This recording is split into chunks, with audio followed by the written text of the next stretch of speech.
Hola chicos, en esta oportunidad vamos a continuar con la segunda parte de esta guía número 8, que era la valoración de los impactos en ausencia de distorsiones, precios, cuenta, ¿no? El último ejercicio que realizamos en la primera parte era este ejercicio referido al costo económico del insumo, ¿no? Hemos, em, hemos dicho que ustedes van a terminar de resolver este ejercicio en el repaso, ¿no? En el repaso que les voy a enviar. Pero prácticamente ya está resuelto, ¿no? Lo único que tienen que realizar es volver a hacer el ejercicio, ¿ya? Y aumentar la última parte. Ya en este ejercicio, bueno, vamos a recordar y repasar un poco. En este ejercicio, bueno, teníamos un desplazamiento de nuestra curva de oferta, ¿no? Y bueno, para poder calcular el costo económico del insumo, nosotros necesitábamos estas dos áreas, ¿no? El sacrificio de los recursos y la disminución en el consumo. Luego, bueno, en esta parte nosotros no hemos podido calcular exactamente los puntos tanto de los precios ni de las cantidades en nuestro gráfico, ¿no? Porque no hemos realizado esa relación que nosotros anteriormente siempre hacíamos y mencionábamos que la cantidad ofertada era igual a la cantidad demandada, ¿no? No hemos podido utilizar esta relación. Por lo tanto, nosotros hemos ordenado, ¿no? Esta expresión del costo económico del insumo, hemos factorizado, hemos simplificado y hemos reemplazado, ¿no? De tal manera que podamos tener una expresión en donde podamos poner los puntos, ¿no? Donde podamos poner todos los precios en este caso, porque no vamos a tener cantidades, ¿no? Para hallar el costo económico del insumo hemos encontrado esas dos áreas, ¿no? De liberación de recursos e incremento en el consumo. Luego hemos ordenado, hemos factorizado, ¿no? Y también hemos mencionado que esta parte de la cantidad inicial, ¿no? Q sub 0 menos Q sub 2 más Q sub 1 menos Q sub 0. Esa expresión es exactamente igual a esta expresión, ¿no? Del desplazamiento de nuestra curva de demanda. Entonces esto llegaría a ser igual a Y, ¿no? El desplazamiento de la curva de demanda. Entonces ese dato nosotros ya lo hemos calculado, ¿ya? Y bueno, lo demás, los puntos en los precios, ¿no? Precios iniciales y precios finales tenemos. Entonces simplemente lo que hemos realizado era reemplazar esos puntos, ¿no? Para finalmente obtener el costo económico del insumo, hemos calculado el precio cuenta, la razón precio cuenta. Luego lo que hemos realizado es realizar el análisis de este ejercicio a través del segundo método de la sumatoria de variaciones compensadoras. Y bueno, en este método nosotros tenemos que analizar todos los agentes involucrados en el proyecto, ¿no? Y eso es lo que hemos realizado. Hemos analizado a los productores, los antiguos consumidores y los nuevos consumidores, ¿no? Hemos analizado, hemos sacado el área. Por ejemplo, para los productores, el área del excedente del productor, ¿no? Y nos ha dado esta expresión, ¿no? Esta expresión va a representar la variación del excedente del productor. Luego tenemos el siguiente agente involucrado en este proyecto, que eran los consumidores. De igual manera hemos analizado, ¿no? En nuestro gráfico y hemos encontrado el área para la variación del excedente del consumidor, ¿no? Y hemos analizado igual si esta gente involucrado en el proyecto gana o pierde, ¿no? Hemos mencionado que es importante realizar ese análisis, ¿no? Para saber con qué signo va a estar nuestra expresión. Finalmente, el último agente involucrado eran los nuevos consumidores. En este caso, al ser un nuevo agente involucrado en este proyecto, no vamos a encontrar un área como tal, ¿no? Ni de la variación del excedente del consumidor, ni la variación del excedente del productor, ¿no? Directamente en este nuevo proyecto nosotros tenemos el desplazamiento, ¿no? El desplazamiento en la curva de la demanda era Y y esto va a ser igual al precio final, ¿no? En otros casos nosotros mencionábamos, por ejemplo, X por el precio final, ¿no? Cuando hablamos del nuevo productor, digamos. Aquí estamos hablando del nuevo consumidor y aquí tenemos que ese desplazamiento va a ser exactamente igual a el precio final. Luego hemos reemplazado, ¿no?, en nuestra fórmula de la sumatoria de las variaciones compensadoras y aquí tenemos que sumar, ¿no?, como el método bien lo menciona, ¿no?, sumatoria de las variaciones compensadoras es igual a la sumatoria de todos los agentes involucrados en este proyecto. Entonces tenemos nuestro primer agente, ¿no?, con su signo, nuestro segundo agente involucrado en el proyecto y finalmente el tercer agente involucrado en el proyecto y cada uno con su signo respectivo. Y bueno, ordenamos, factorizamos, ¿no?, para obtener una ecuación más, una expresión más simplificada y posteriormente poder reemplazar esos puntos, ¿no? En este caso hemos vuelto a mencionar que no vamos a tener las cantidades, ¿no? Por lo tanto, tenemos que ordenar de tal manera que no podamos tener esas cantidades, ¿no? Y bueno, tenemos aquí lo siguiente, la sumatoria de las variaciones compensadoras, ¿no?, va a ser igual a Y, que es el desplazamiento, por la variación de los precios, ¿no? Esto va a ser igual a esto, ¿no? Precio final menos el precio inicial sobre 2 menos el precio inicial. Entonces, simplemente, bueno, aquí no estamos omitiendo nada, simplemente estamos ordenando de tal manera que nosotros podamos tener una expresión ya más simplificada y en este caso en específico no vamos a poder reemplazar, por ejemplo, en esta ecuación directamente porque no tenemos las cantidades, ¿no? Entonces, anteriormente teníamos una expresión que era equivalente a este desplazamiento, ¿no? Podemos usar eso, esa ecuación, para reemplazarlo aquí y podemos lograr obtener una expresión donde sí vamos a poder reemplazar con nuestros puntos en los precios, ¿no?, que sería esta expresión. Entonces, la sumatoria de las variaciones compensadoras es igual a 1000. Todo esto multiplicado por 20.000 sobre 2.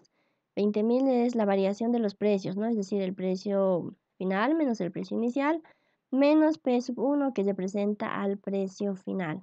Por lo tanto, la sumatoria de las variaciones compensadoras es 110 millones, menos 110 millones. Ahora yo tengo que comprobar si ese resultado está bien, si he realizado bien mis cálculos, ¿no? Entonces, el método de la sumatoria de las variaciones compensadoras tiene que ser igual al método del costo económico del insumo. Aquí el costo económico del insumo era 110 millones, ¿no? Y el segundo método de las variaciones compensadoras era igual a menos 110 millones. Entonces, eso significa que yo he realizado bien mi análisis, he realizado bien el ejercicio. ¿Ya? Bueno, ahora, como siempre, en este segundo método de la sumatoria de variaciones compensadoras, nosotros tenemos que anotar un cuadro resumen, ¿no? Y es prácticamente lo único que ustedes tendrían que analizar en este ejercicio, ¿no?, para su repaso. Yo voy a tener 3 agentes involucrados en este proyecto, ¿no? 1, 2 y 3. Entonces yo tengo que poner cuáles son esos agentes involucrados en este proyecto. Tengo que poner ahora si estos agentes involucrados en este proyecto ganan o pierden, ¿no?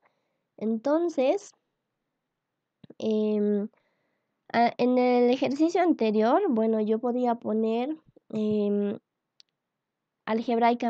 puedo poner algebraicamente, o también puedo poner la figura geométrica, ¿no?, directamente.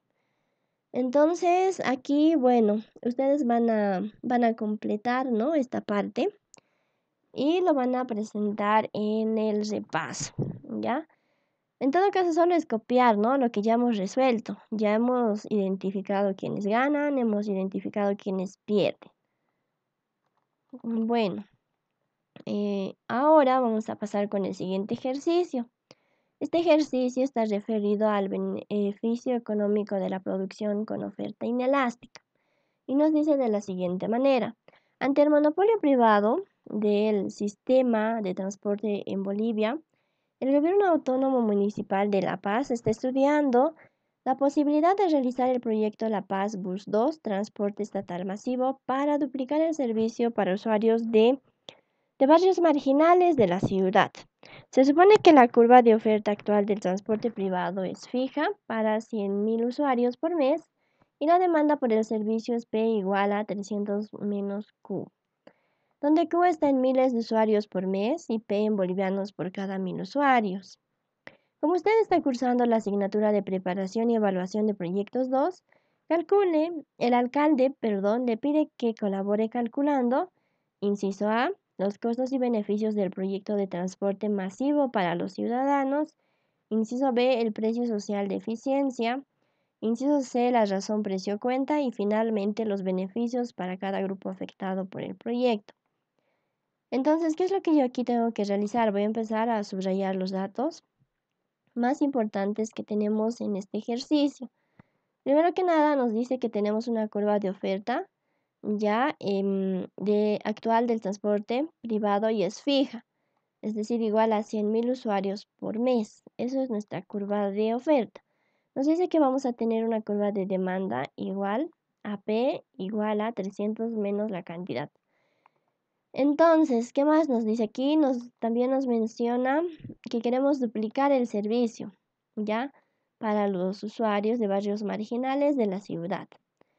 Entonces, aquí a simple vista, ¿no? Nosotros podemos observar que tenemos una curva de demanda, ¿no? Una curva de demanda igual que en el anterior ejercicio. Bueno, no, en el anterior ejercicio no tenemos una curva de demanda. Vamos a tener, bueno, sí tenemos, pero de una manera diferente, ¿no? Pero aquí nos da, digamos, lo vamos a denominar una curva de demanda normal, porque nuestra función de demanda está en función a la cantidad, ¿no? Es P igual a 300 menos la cantidad. Ahora, pero, ¿a qué quiero llegar con esto? Que nuestra curva de oferta, ¿no? Nos dice que es fija, es decir, no nos da una función como la curva de demanda. Entonces, ¿eso qué quiere decir? Que vamos a tener una curva de oferta en sentido vertical, ¿no? Va a ser más o menos así. Siempre, bueno, en estos ejercicios nosotros vamos a realizar el gráfico del precio versus la cantidad, ¿no? Y teníamos una curva de oferta en este sentido que se intersectaba con nuestra curva de demanda en este sentido. Entonces, ahora en este ejercicio, al referirse a una curva de oferta inelástica, eso quiere decir que no vamos a tener esta situación, ¿no? Ahora nosotros vamos a tener una curva de oferta en este sentido. Tenemos el precio, la cantidad y nuestra curva de ofertas va a ser en este sentido vertical porque nos dice que es fija para 100.000 usuarios por mes, ¿ya? Simplemente eso. Ahora nos dice, como usted está cursando la asignatura de preparación y evaluación de proyectos, inciso A nos dice calcule los costos y beneficios del proyecto de transporte masivo para los ciudadanos. Entonces yo voy a empezar a resolver este ejercicio. Primero que nada, bueno, me dan los siguientes datos, ¿no? Yo tengo la curva de oferta, me dice que es fija, ¿no? Me da una cantidad fija, por lo cual Q es igual a 100, ¿ya? Y mi curva de demanda es igual a P igual a 300 menos la cantidad. Nuestra curva de demanda está en función a la cantidad. Entonces yo empiezo realizando, graficando, y digo que en el eje X yo siempre voy a tener la cantidad, ¿no? Tengo que realizar mi gráfico del precio versus la cantidad. En el eje Y yo siempre voy a tener lo que son las cantidades, digo los precios. Eje Y precios, eje X cantidades. Me da una función de demanda, ¿no? Esta función de demanda que lo voy a marcar en este momento. Ahora, a mí me da una curva de oferta fija, ¿no? Una curva de oferta inelástica.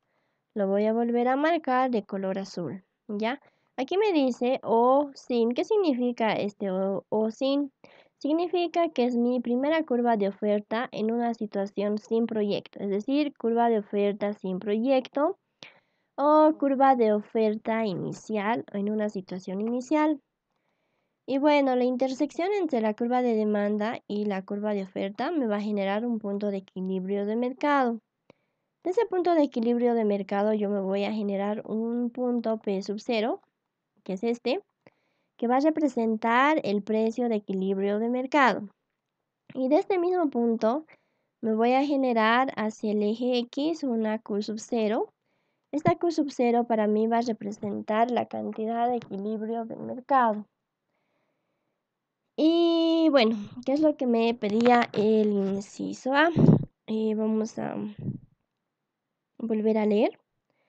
Me decía que calculemos los costos y beneficios del proyecto de transporte masivo para los ciudadanos. Costos y beneficios. Entonces, yo aquí no tengo que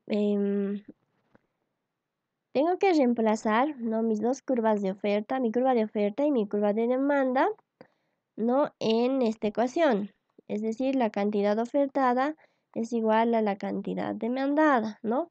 Esta expresión a mí me quiere decir que yo voy a tener una situación de equilibrio de mercado, ¿no? Aquí en la curva de oferta y la curva de demanda se está generando ese punto de intersección de equilibrio de mercado, ¿no? Entonces yo voy a poder reemplazar en esta ecuación estas dos funciones de oferta y demanda para poder calcular este P sub 0, ¿no? Ya que esta cantidad Q sub 0 es 100, ¿no? Ya tenemos ese dato. Entonces voy a realizar ese procedimiento, ¿ya?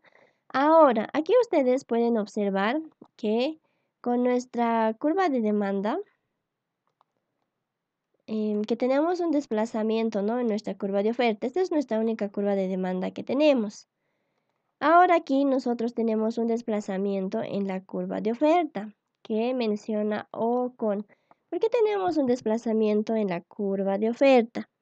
El ejercicio a nosotros nos menciona, ¿no?, y nos dice que el Gobierno Autónomo Municipal de La Paz está estudiando la posibilidad de realizar el proyecto, ¿no?, para duplicar el servicio para usuarios de barrios marginales. Entonces, por eso es que tenemos un desplazamiento de nuestra curva de oferta. Si bien anteriormente, ¿no?, la oferta que teníamos era de 100.000 usuarios, ¿no? De 100.000 usuarios por mes. El Gobierno Autónomo Municipal quiere implementar un proyecto de tal manera que se duplique ese servicio, ¿no? Es decir, que nuestro curso 1 se vuelva 200.000, ¿no? 200.000 usuarios. Bueno, voy a ponerlo aquí. Curso 1 ya va a ser de 200.000 usuarios. Entonces, como yo quiero mejorar este servicio, ¿no?, voy a tener un desplazamiento de mi curva de oferta, ¿ya? Ahora, de esta curva de oferta, de igual manera, ¿no?, se está intersectando en un punto con mi curva de demanda. Esa curva para mí me va a generar un P sub 1 que va a representar un precio de equilibrio de mercado, pero en una situación final. Y Q sub 1, ¿no?, de igual manera, bueno, el ejercicio ya nos dice que queremos duplicar, entonces ya tendríamos ese dato. Entonces ese sería nuestro análisis para esta primera parte, ¿ya? Y de esa manera es como yo tengo que realizar, graficar.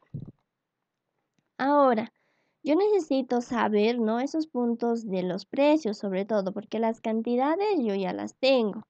Voy a tener dos situaciones, ¿no? Una situación sin proyecto en la cual yo quiero prestar un servicio a 100.000 usuarios por mes.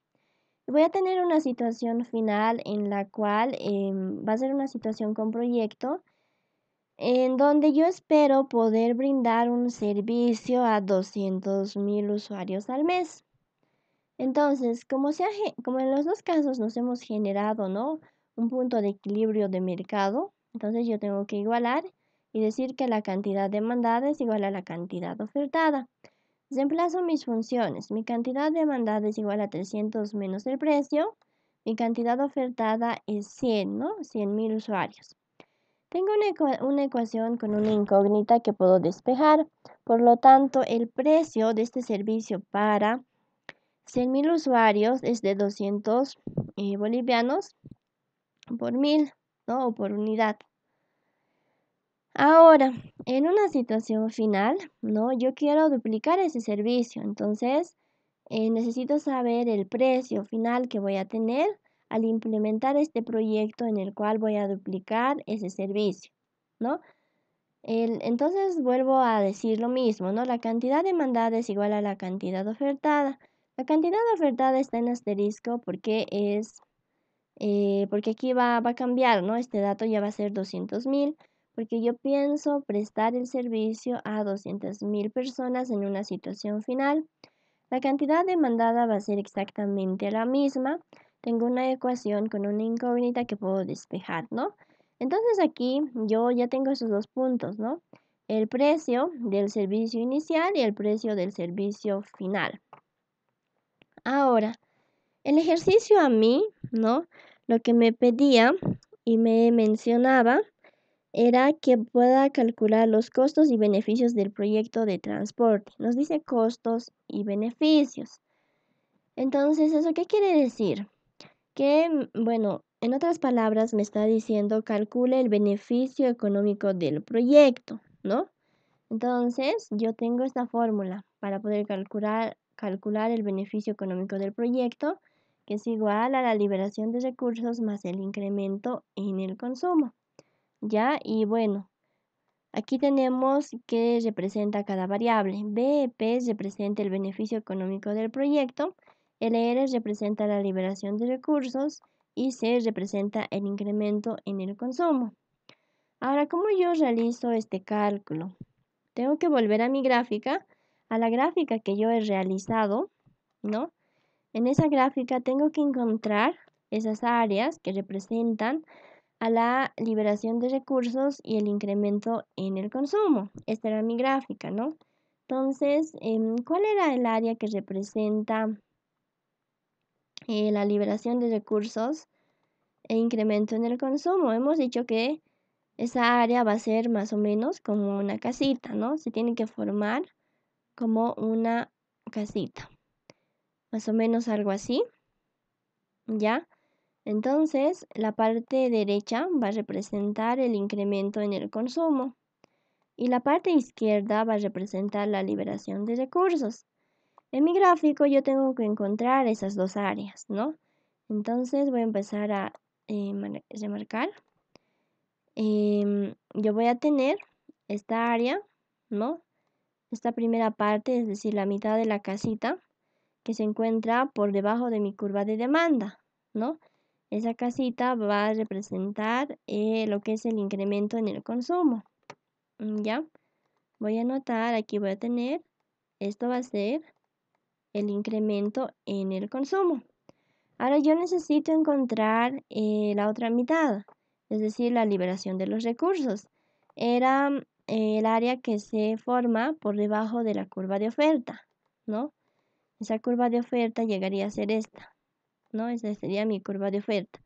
Entonces, mi área de liberación de recursos tiene que encontrarse por debajo de mi curva de oferta. Voy a poner esta es la curva de oferta. Ahora, en este caso específico, mi curva de oferta es fija o inelástica, ¿no? No voy a poder encontrar esa otra mitad de liberación de recursos porque debería de armarse en este lado, ¿no?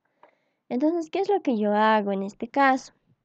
Yo digo que mi liberación de recursos, ¿no? No voy a poder encontrar esa área porque tengo una curva de oferta inelástica, no se va a poder formar esa área, por lo cual la liberación de recursos, el área de liberación de recursos va a ser igual a 0. Entonces, el beneficio económico del proyecto va a ser igual directamente al incremento en el consumo, al área del incremento en el consumo. Ahora, ¿cómo yo calculo esa área del incremento en el consumo? Yo puedo decir de la siguiente manera. El área, ¿no? del incremento en el consumo es igual a la área, voy a poner IC, que representa incremento en el consumo. Vamos a tratar de hacerlo lo mejor que se pueda. A ver, IC representa el incremento en el consumo, va a ser igual al área de un triángulo, el área de un triángulo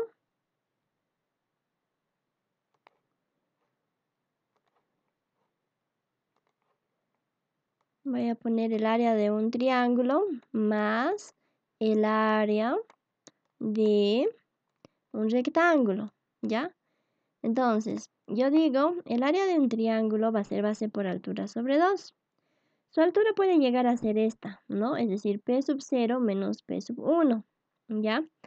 Y su base puede llegar a ser esta, ¿no? Aquí yo puedo decir Q sub 1 menos Q sub 0. El área del rectángulo puede ser lado por lado, es decir, este lado que va a representar P sub 1 por nuevamente Q sub 1 menos Q sub 0. Ya, entonces yo tengo que anotar de esa manera el área del incremento en el consumo. Entonces, aquí no hemos dicho que el beneficio económico de la producción es igual a liberación de recursos más incremento en el consumo. Pero la liberación de recursos no se va a poder armar esa área, por lo cual va a ser 0, ¿no? Liberación de recursos es igual a 0. Entonces, el beneficio económico de la producción es directamente igual al incremento en el consumo, ¿ya? Y bueno, aquí hemos dicho que tengo que encontrar el área de ese incremento en el consumo, que va a ser de esta manera. El área de un triángulo base por altura sobre 2 más el área de un rectángulo, ¿no? Entonces, una vez obteniendo esta expresión, yo puedo directamente factorizarlo, ¿no? Yo puedo factorizarlo y digo Q sub 1 menos Q sub 0, esto va a ser por, esto no es más. Factorizando, ¿no? Va a ser P sub 1 más P sub 0 menos P sub 1 sobre 2. Entonces ya tengo esta expresión que no puedo hacer más, no puedo factorizarlo más. Y simplemente reemplazo en los puntos, ¿no? Q sub 1, Q sub 0, P sub 1, P sub 0, P sub 1, ¿no? Entonces digo, el beneficio económico de la producción es igual, ¿no? A 15.000 bolivianos. Es igual a 15.000 bolivianos. Ahora puedo calcular lo que es el precio cuenta a través de esta fórmula, que es igual al beneficio económico de la producción sobre X, ¿no? Dividido entre X, que representa el desplazamiento en mi curva de oferta, 15.000 por 100, ¿no? Y tengo el precio cuenta es igual a 150 bolivianos sobre 1.000 unidades. Ahora, una vez obteniendo el precio cuenta, yo puedo calcular la relación precio-cuenta. Y esta relación precio-cuenta es igual al precio-cuenta sobre P sub 1, que va a representar el precio del producto final o el precio en una situación final, ¿no? Y reemplazo, simplemente digo, el precio cuenta era 150 sobre 100, ¿no? El precio final era igual a 100. Entonces la relación precio-cuenta es igual a 1,5. Ahora, este ejercicio también, bueno, este ejercicio lo que hemos realizado era evaluar, ¿no? El valor socioeconómico de la producción, ¿ya? Y hemos realizado el análisis a través del primer método. Ahora podemos realizar el análisis para este mismo ejercicio a través del segundo método, que es la sumatoria de las variaciones compensadoras, ¿ya? En este segundo método lo que nosotros tenemos que realizar es analizar todos los agentes involucrados en este proyecto. Entonces, mi primer agente involucrado en este proyecto son los consumidores. El segundo agente involucrado en este proyecto son los antiguos productores y finalmente los nuevos productores. Ahora, ¿cómo yo sé cuántos agentes involucrados voy a tener en este proyecto? Vuelvo a mi gráfico, ¿no? En mi gráfico voy a empezar a remarcar. Primero que nada, yo tengo los consumidores, ¿no? Es decir, que está representado por mi curva de demanda. En segundo lugar, tengo mis antiguos productores, ¿no? Que está representado por mi curva de oferta, ya en una situación inicial. Y finalmente, yo tengo los nuevos productores, que está representado por mi curva de oferta, en una situación final o curva de oferta con proyecto. Entonces, claramente aquí yo puedo observar que tengo esos tres agentes involucrados en este proyecto. Yo tengo que analizar cada uno de ellos, ¿ya? Voy a empezar con el primero. Ya, el primer agente involucrado son los consumidores. Ya, voy a volver atrás. En mi gráfico, yo tengo que encontrar, bueno, voy a anotar aquí. Primero yo estoy analizando lo que son los consumidores. Ya ese es mi primer agente involucrado en este proyecto, consumidores. ¿Ya? Entonces, ¿qué es lo que yo tengo que encontrar en mi gráfico? Aquí tengo que encontrar cuál es el excedente del consumidor. ¿Ya? Entonces voy a poner lo que yo quiero saber, cuál es la variación del excedente, ¿no?, del consumidor. Eso es lo que yo quiero saber en el análisis de los consumidores. Entonces, para ello hemos aprendido, ¿no?, en la guía número 7, calcular el área que representa el excedente del consumidor.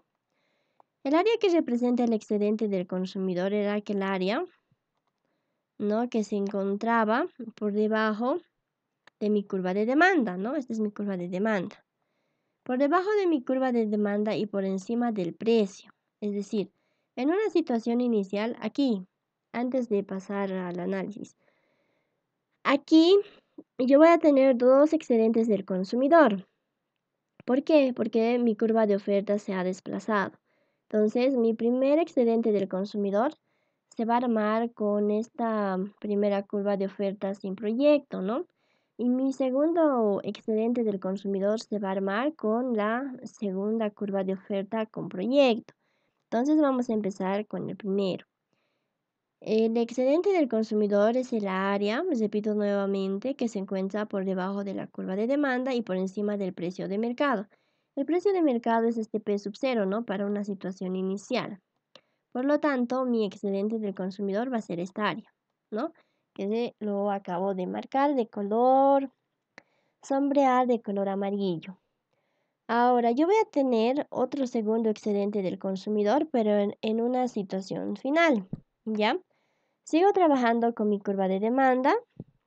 El área del excedente del consumidor está por debajo de esta curva de demanda, pero por encima del precio de mercado. En este caso, para esta situación final, el precio de mercado es P sub 1, ¿no? Entonces, el área que va a representar el excedente del consumidor final va a ser esta área que estoy enmarcando de color verde, ¿no? Por lo tanto, ahora yo no necesito encontrar el excedente del consumidor inicial y final. Lo que yo requiero es la variación de ese excedente del consumidor. Por lo tanto, para eso yo tengo que realizar la diferencia, ¿no? El área que he marcado de color verde, el área final, menos el área inicial, ¿no?, que he marcado de color amarillo. Entonces, realizando esa diferencia, yo voy a tener un área resultante que va a ser este, ¿ya? Es decir, era el área que estoy enmarcando de color rojo en este momento. Ese va a ser el área resultante que va a representar la variación del excedente del consumidor, ¿ya? Entonces, ¿cómo yo calculo? Yo quiero saber el valor de esta área de la variación del excedente del consumidor. Entonces, bueno, yo puedo decir que el área del excedente del consumidor es el área de un triángulo, es decir, este triángulo. Puede ser el área de este triángulo, voy a anotarlo aquí por si acaso. Puede ser el área de ese triángulo más el área de un rectángulo.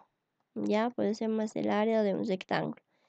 Ese va a ser el área de la variación del excedente del consumidor y lo que yo estoy buscando, ¿ya? Por lo tanto, el área del triángulo va a ser base por altura sobre 2. Su base puede ser este, ¿no? Este puede ser su base.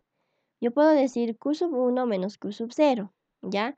Su altura puede ser este, ¿no? Puedo decir P sub 0 menos P sub 1, ¿no? Ese sería base por altura sobre 2. Más el área de este rectángulo, que puede ser lado por lado, es decir, este lado, Q sub 0, todo esto multiplicado por P sub 0 menos P sub 1. Entonces, de esa manera es como yo voy a calcular el área para el excedente del consumidor, que va a representar a mi primer agente involucrado, que son los consumidores en este proyecto. ¿Ya? Entonces, bueno, antes de pasar eso, voy a volver a enmarcar. El área resultante de la variación del excedente del consumidor era este que estoy enmarcando de color rojo, ¿no? Ahora, una vez que yo he encontrado la variación del excedente del consumidor, yo necesito realizar un análisis para ver si estos consumidores han ganado o han perdido. Entonces, ¿cómo realizo ese análisis? Bueno, lo puedo hacer a través de las cantidades. Ya digamos, yo estaba en un punto inicial aquí, digamos 2. Voy a anotar esto así. Bueno, 1. Ya este va a ser 2, por ejemplo. Me estoy inventando, ¿no? Estas cantidades. Si yo estaba en una situación inicial, ¿no? En este punto 1, yo finalmente he llegado a un punto 2, ¿no? Entonces, eso significa como consumidor. Me estoy poniendo del lado de los consumidores. Yo soy el consumidor en este análisis. Entonces, si yo inicialmente consumía, digamos, una cantidad 1, ahora estoy consumiendo 2, ¿no? 2 unidades de un producto. Entonces, eso significa que estoy yendo en sentido ascendente, es decir, que estoy ganando. Ahora, respecto a los precios, yo como consumidor, ¿no?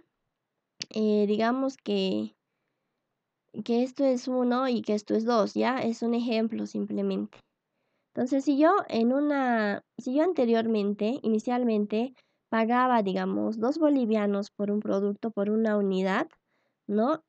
Ahora, finalmente, yo estoy llegando a pagar 1 boliviano por un producto. Entonces, eso significa que yo pagaba antes un poco el doble, ¿no? De lo que yo pago actualmente. Entonces, yo como consumidor, para mí como consumidor, el precio está reduciéndose. Entonces, el precio se está reduciendo y yo puedo adquirir más productos, ¿no? Más productos en cantidad. Entonces, eso significa que estoy ganando. Ahora, otro análisis como consumidor también, bueno, sería a través de las áreas, ¿no? Mi primer área del excedente del consumidor era esta, ¿no? Era esta.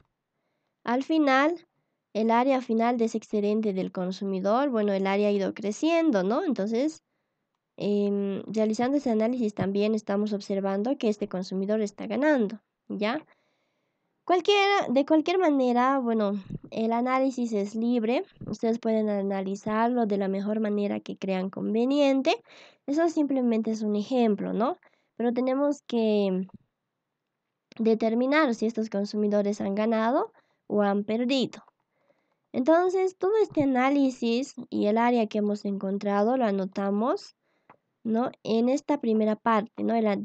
Para el análisis de los consumidores.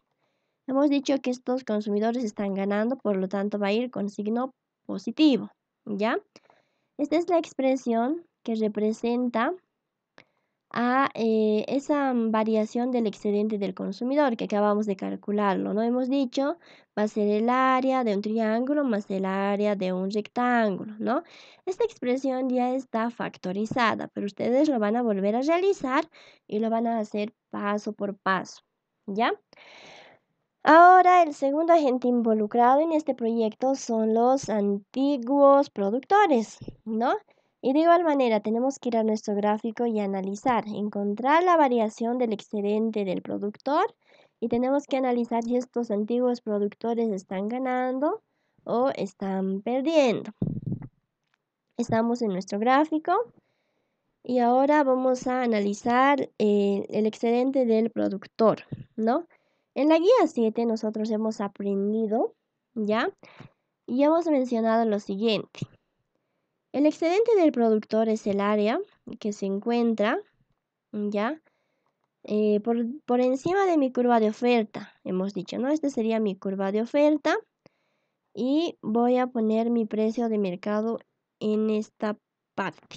Entonces, el excedente del productor era aquel área que se encontraba por encima de mi curva de oferta, ¿ya? Pero por debajo del precio de mercado. Entonces, Si, por ejemplo, está por aquí mi precio de mercado, entonces este era el área que representaba el excedente del productor, ¿no? El excedente del productor. Ahora, yo tengo que encontrar esa área en mi gráfico. ¿Cómo encuentro esa área? De igual manera voy a tener dos situaciones, ¿no? Porque he tenido un desplazamiento de mi curva de oferta.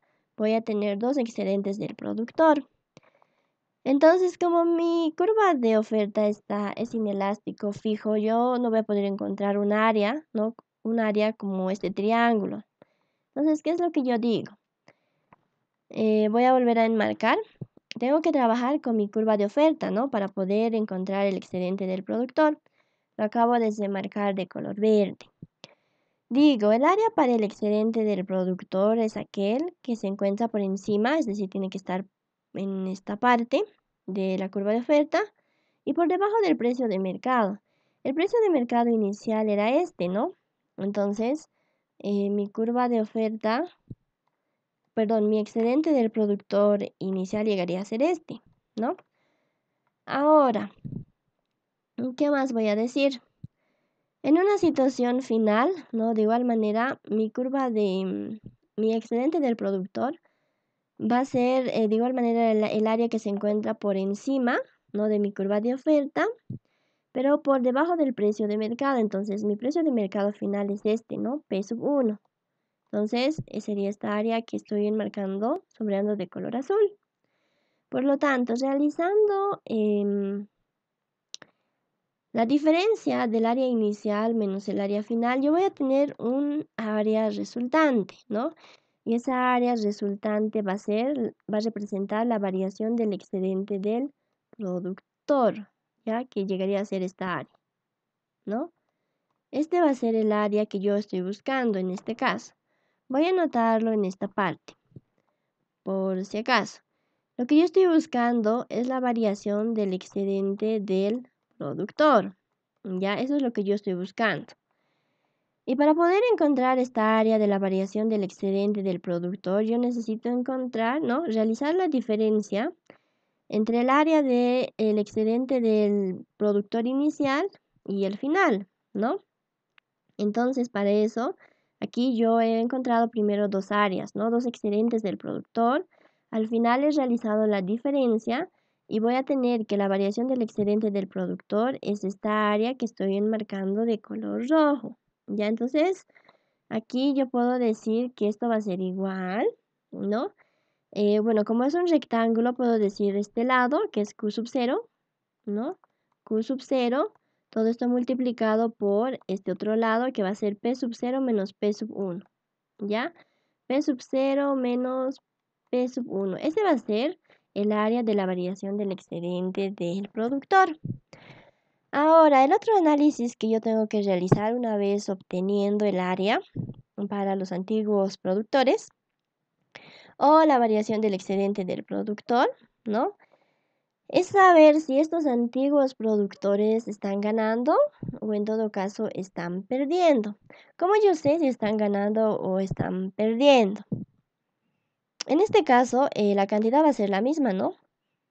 Vamos a hacer el análisis respecto a los precios. Ya voy a poner, por ejemplo, esto puede ser 1 y este puede ser 2.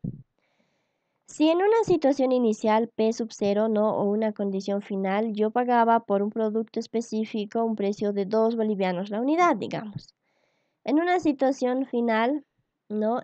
Bueno, en una situación final estamos analizando ahora respecto a los productores, ¿ya? Si yo como productor, perdón, me he equivocado, ¿no? He dicho que yo voy a comprar. No, no, no. Estamos analizando a los productores. Entonces, repetimos nuevamente. Si en una situación inicial yo estoy vendiendo, ¿no? Porque yo soy el productor. Yo estoy vendiendo a 2 bolivianos la unidad de un producto, ¿ya? En una situación final, ese producto yo voy a llegar a vender a 1 boliviano la unidad. Entonces, ¿qué significa? Que esto está yendo en sentido descendente, ¿no? Eso significa que yo estoy perdiendo. Entonces, los antiguos productores están perdiendo, ¿ya? Y bueno, respecto a las áreas que hemos encontrado de los excedentes del productor, de igual manera, ¿no? El área inicial, bueno, vamos a borrar todo esto. El área inicial, ¿no? Para el excedente del productor era esta área, ¿no? Voy a ponerlo, era toda esta área, ¿ya? Y en una situación final el área se ha reducido, ¿no? Entonces ahí también podemos observar que los antiguos productores están perdiendo, por lo cual eso significa que va a ser negativo. Aquí hemos analizado, ¿no? El primero hemos dicho que los consumidores estaban ganando, ¿no? Entonces esto era más. Vamos a anotar nuevamente y estos antiguos productores están perdiendo. Esto va a ser negativo. Ahora concluimos con el último agente involucrado en este proyecto, que son los nuevos productores. ¿Ya? ¿Cómo analizo? En este caso de los nuevos productores, yo no voy a poder encontrar un área para la variación del excedente del productor. ¿Ya? Entonces, el único análisis que yo voy a realizar en este caso es el siguiente. Voy nuevamente a mi gráfico. Estos nuevos productores va a estar representado por mi nueva curva de oferta, ¿no? Es decir, esta nueva curva de oferta. Entonces, ¿qué es lo que yo digo? Simplemente aquí yo tengo un desplazamiento, ¿no? Un desplazamiento X. Y bueno, yo tengo que decir, el análisis para este nuevo agente involucrado en este proyecto, que son los nuevos productores, va a ser simplemente el desplazamiento X por el último precio de mercado, es decir, por P sub 1, ¿ya? Ahora, si yo estaba en este punto, ¿no? De Q sub 0, ahora se ha desplazado, estamos yendo en sentido ascendente, ¿no? Entonces estos nuevos productores están ganando, ¿ya? Entonces, simplemente ese sería el análisis para los nuevos productores, ¿ya? Entonces aquí anotamos. Voy a volver a anotar simplemente los signos. Ya estos estaban ganando, estos hemos mencionado que van a perder y estos nuevos productores van a ganar. Entonces, nosotros estas tres áreas, ¿no? Y esas tres expresiones que hemos encontrado, después del análisis de nuestro gráfico, tenemos que reemplazarlo en la fórmula de la sumatoria de las variaciones compensadoras, ¿ya? Entonces aquí decimos lo siguiente. La sumatoria de las variaciones compensadoras es igual, ¿no? A los consumidores menos los antiguos productores más los nuevos productores, ¿ya? Como aquí pueden observar, aquí estamos tomando en cuenta esos signos, ¿no? Aquí dice menos, esto es más y esto es más. Por eso es que es muy importante realizar un buen análisis en esta parte. Entonces reemplazamos todos los puntos. En este caso tenemos todos los puntos, ¿no? Respecto a precios y cantidades en nuestra gráfica que hemos calculado anteriormente. Reemplazamos en nuestra expresión, ¿no? de la sumatoria de las variaciones compensadoras y decimos que a través del segundo método de variaciones compensadoras, ¿no? La respuesta es de 15.000 bolivianos, ¿ya? Ahora, en este método de variaciones compensadoras, nosotros siempre tenemos que anotar, realizar un cuadro resumen, ¿ya? En este cuadro resumen nosotros estamos poniendo simplemente todo el análisis que hemos realizado para los tres agentes involucrados en el proyecto, como son los consumidores, hemos dicho, son los antiguos productores y el nuevo productor, ¿ya? Tenemos que observar si estos ganan y pierden, ¿ya? En este caso para los consumidores, esta es la expresión, ¿no? que hemos tenido para la variación del excedente del consumidor. El área que se ha formado en este caso era más o menos así, ¿no? Bueno, voy a ponerlo aquí. El área que se ha formado era más o menos así, ¿no? Entonces aquí yo puedo poner el área y también la expresión algebraica. O en algunos casos tal vez no se pueda poner eso, entonces ustedes lo ponen o bien el área o la expresión algebraica. Pero es mucho mejor, más aconsejable poner el área y la expresión algebraica, ¿ya? Entonces, aquí, bueno, de igual manera, ¿no? Los antiguos productores hemos dicho que perdían. El área que se ha armado era más o menos así, un rectángulo en este caso. Y finalmente el nuevo productor, hemos mencionado que no va a tener un área específica, ¿no? Simplemente el análisis va a ser el desplazamiento X que ha tenido la curva de oferta por el precio final de mercado. Ahora, ¿cómo yo sé si he realizado bien o he hecho súper mal mi ejercicio? Hay una condición, ¿no? Que hemos explicado al inicio, ya hemos dicho, que el método de las variaciones compensadoras tiene que ser exactamente igual, ¿no? Al, en este caso, beneficio económico del proyecto, ¿ya? Entonces, por el primer método que ha analizado este mismo ejercicio, la respuesta debería de ser igual. Si me sale igual, significa que he realizado bien mi ejercicio. Si me sale diferente, significa que algo está mal, ¿no? Entonces voy a ir atrás. Aquí es 15.000, ¿no? Por este método. Voy a ir atrás y me tiene que salir de igual manera 15.000. Y aquí está, por el primer método del beneficio económico de la producción o del proyecto, el resultado es 15.000. Eso significa que yo he realizado bien este ejercicio. Ahora vamos a ir al siguiente ejercicio. Ya, este ejercicio está referido a una curva de presupuesto, ¿ya? Este ejercicio es, es de elección del consumidor, ¿ya? Este ejercicio es algo diferente, ¿ya? A lo que hasta ahora hemos realizado. Hemos mencionado hasta aquí que siempre tenemos que realizar una gráfica del precio versus la cantidad, ¿no? Hasta ahora hemos mencionado eso en todos los ejercicios. Precio versus cantidad. Y bueno, esto nos representa una situación de mercado en donde analizamos la oferta y analizamos la demanda, ¿no? Eso es lo que hasta ahora hemos dicho en todos los ejercicios. Pero en este caso, ya en este ejercicio específico de elección del consumidor, nosotros simplemente vamos a analizar esta parte, ¿no? Lo que es la demanda, es decir, el consumidor. Entonces, bueno, este ejercicio nos dice de la siguiente manera. Dado su ingreso, un ingreso I sub 0 igual a $1.000, Ismael consume 100 productos de X y 70 productos de Y. Frente a un aumento del 20% en su ingreso, Ismael termina consumiendo 150 productos de X y 50 de Y. Cuando los precios de X han subido 30% y los de Y 20%. Inciso A. Nos dice determinar PX0, PX1, PY0, PY1 y grafique.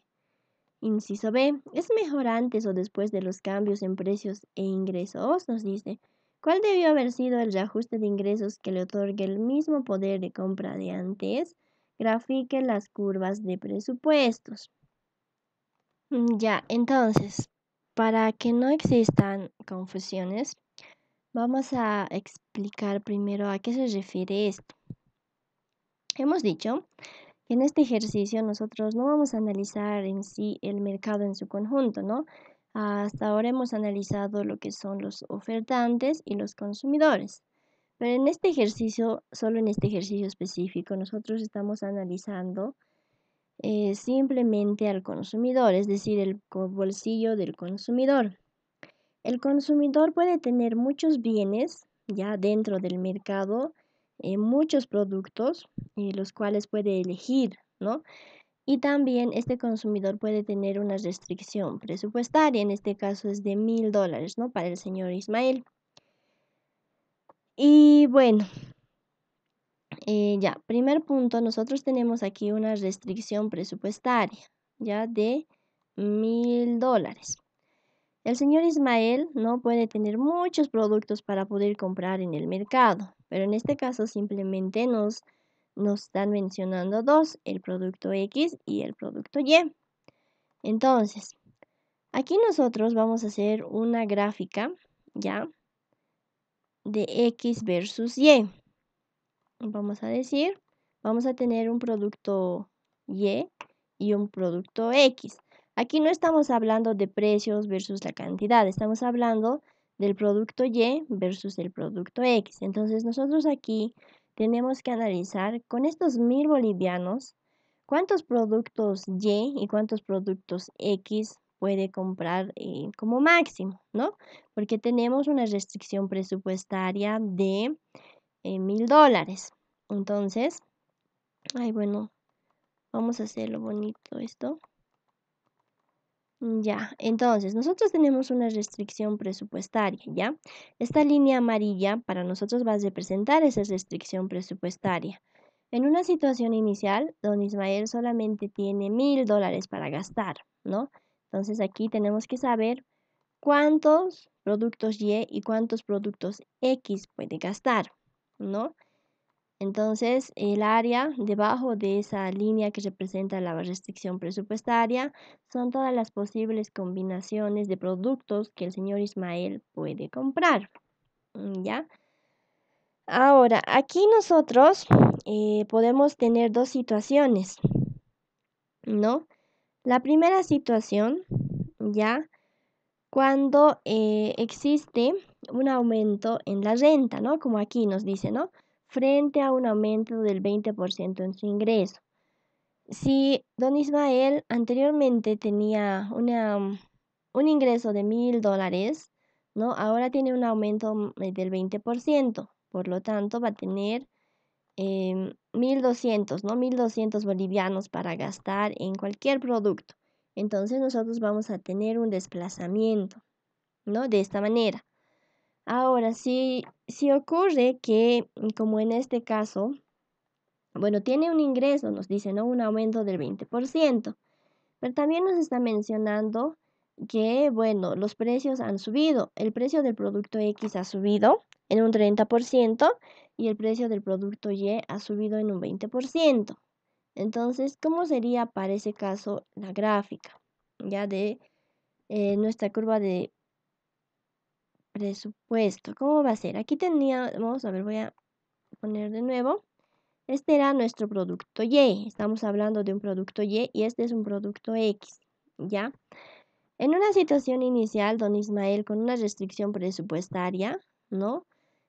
Tenía esta primera curva, ¿ya? En donde podía comprar una cantidad determinada de productos Y otra cantidad determinada de productos X, ¿ya?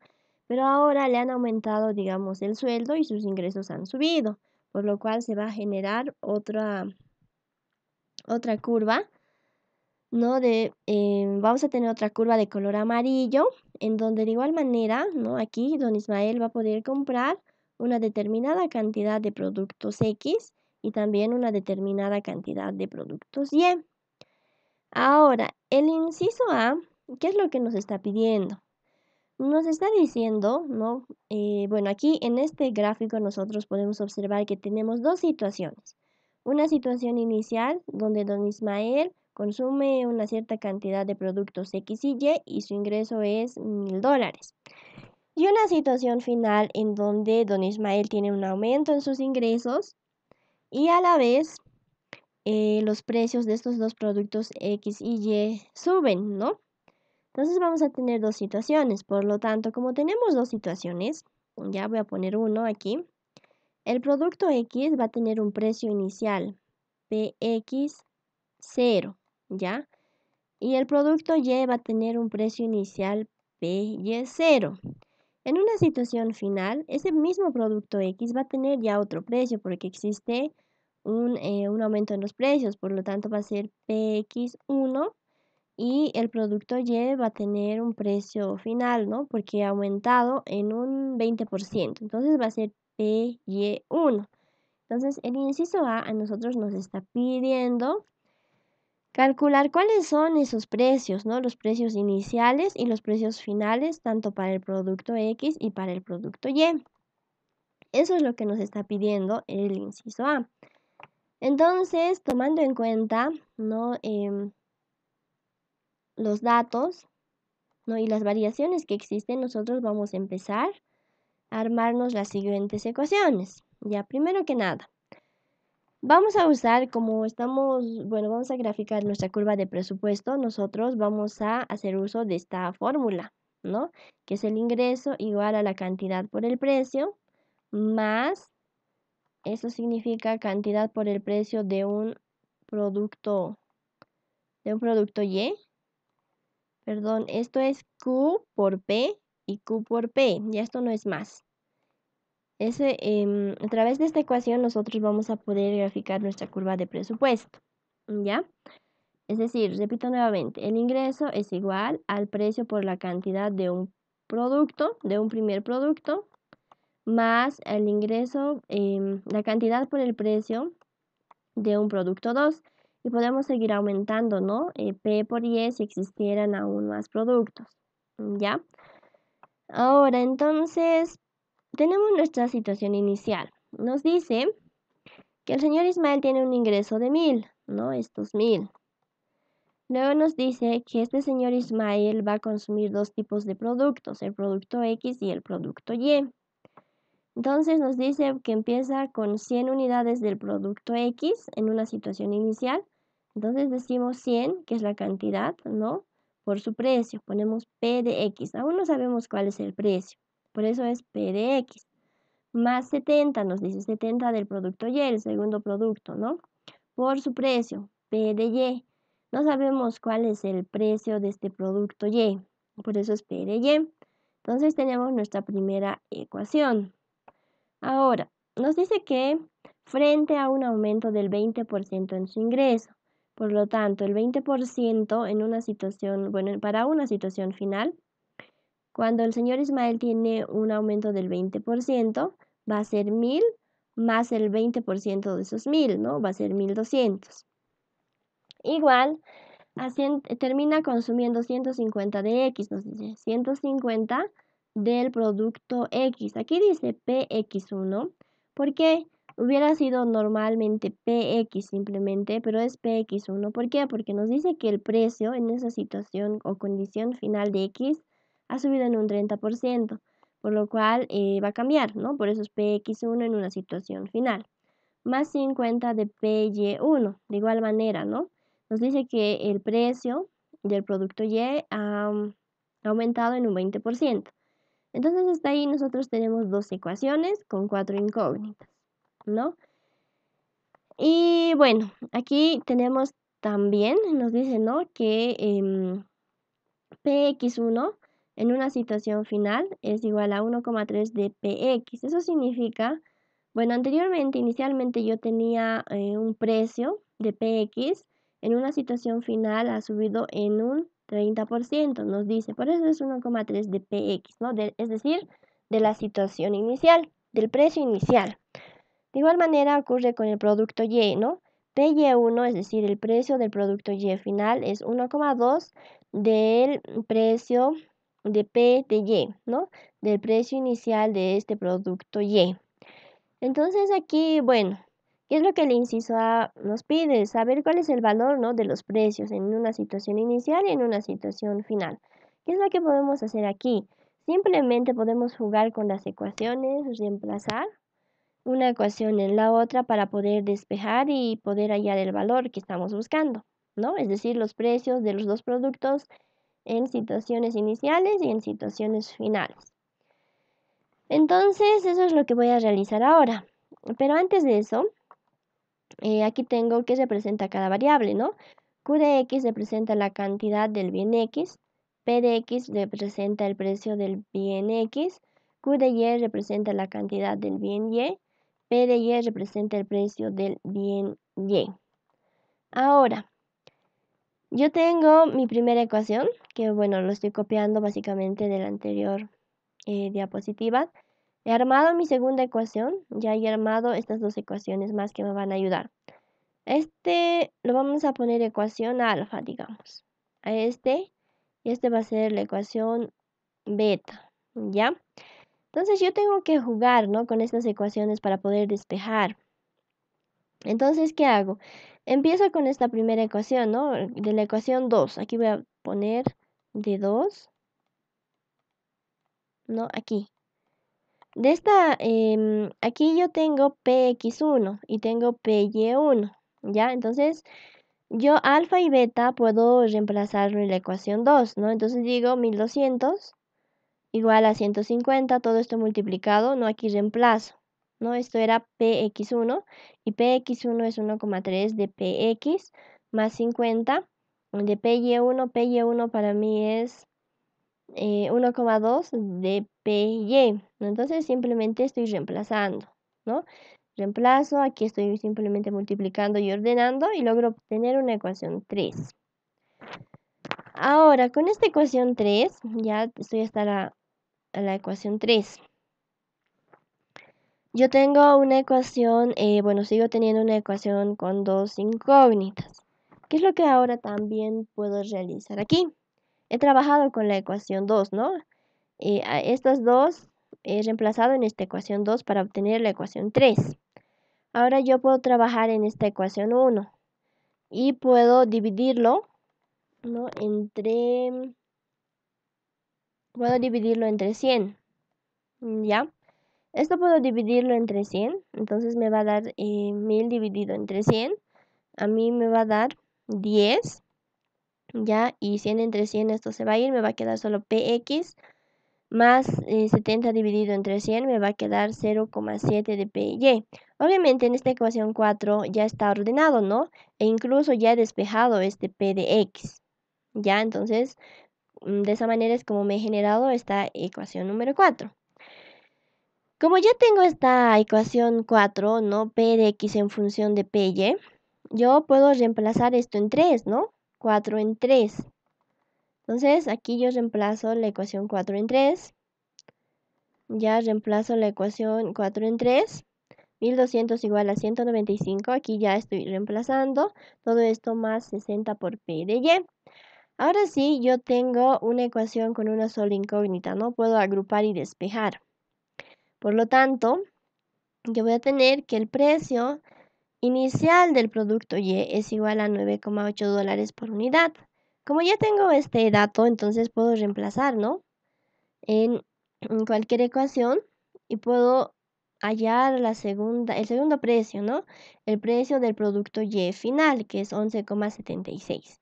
Y realizo el mismo procedimiento, ¿no? Reemplazo en otra ecuación donde pueda calcular P de X, que me da igual a 3,14 dólares la unidad. Y finalmente el precio del producto X, pero en una situación final. Entonces, con esto estaría yo respondiendo mi inciso A. Ahora vamos a continuar. Bueno, ahora el inciso B, a mí me dice, ¿está mejor antes o después de los cambios en precios e ingresos? ¿Cuál debió haber sido el reajuste de ingresos que le otorga el mismo poder de compra que antes? Nos dice, grafique las curvas de presupuestos. Entonces, aquí voy a empezar tengo que analizar para graficar mi curva de presupuesto, ¿no?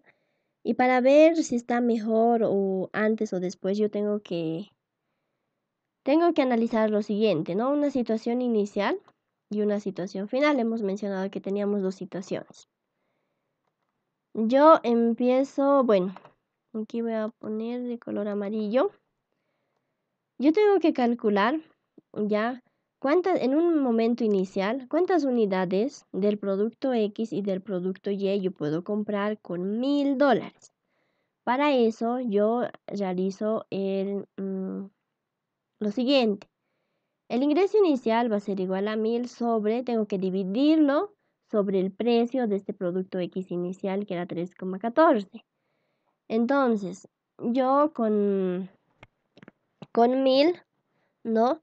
Yo puedo comprar como máximo 318 unidades, ya con los precios iniciales de este producto X. De igual manera, el producto Y, yo pongo 1000 sobre 9,8. ¿Eso qué quiere decir? Que yo puedo comprar 102 unidades ya del producto Y en una situación inicial y en las condiciones iniciales. Y grafico eso, ¿no? Digo, aquí, tengo mi gráfico. Aquí voy a tener, voy a ponerlo de nuevo. Tengo mi gráfico en el eje X. Para mí va a representar el producto X, ¿ya? En el eje Y voy a representar el producto, ya el producto Y. Esto no estamos realizando una gráfica de precio versus la cantidad, ¿ya? Entonces aquí esto significa igual producto Y, ¿ya? Producto Y versus el producto X, ¿ya? Aquí estamos analizando una situación, bueno, la situación del un mercado o el bolsillo del consumidor. No estamos analizando una situación de mercado en donde tenemos ofertantes y demandantes, ya eso por si acaso. Ya entonces, hemos dicho que con una restricción presupuestaria, ya de 1000, ya con una restricción presupuestaria de 1000, ya esta línea roja representa mi restricción presupuestaria, ¿no? Que yo solo tengo 1000 bolivianos para comprar cualquier tipo de producto. En este caso tengo que escoger entre el producto X y el producto Y o combinado, ¿no? Entonces yo aquí he calculado que con esos 1000 yo puedo comprar 102, ¿no? 102 productos de Y y puedo comprar 318 productos de X, ¿ya? Ahora, para un momento final, ya yo realizo el mismo cálculo, ¿no?